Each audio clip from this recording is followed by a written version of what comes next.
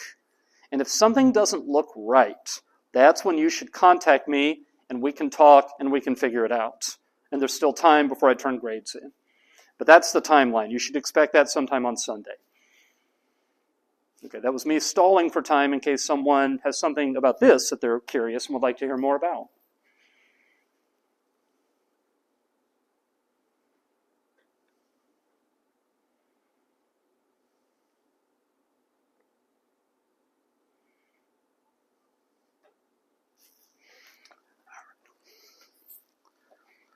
Something that I put all the way at the end. Actually, I wonder if I do this. Zip. No, that didn't work. Boop. Come here. I've done this with both of my classes at Tsuda. I've actually had a couple of students talk with me about the possibility of graduate school in the United States and how that works. And what I have done is I've made that available. If you have any interest at all, if you think you might want to contact me in the future, that's for you. That will be on the Google Slides when that becomes visible in Moodle in a little while. It's also okay if you don't want to stay in contact with me online. When I get back to the United States, I'm sure I'll never look at my line again. It's only useful over here. People in the United States don't even know it exists. Okay. This is it.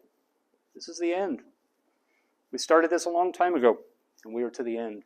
Would anyone like the final word or to ask a question more generally about nonverbal communication that's not necessarily about gender? Something on one of the other topics that we took up. This is your last chance.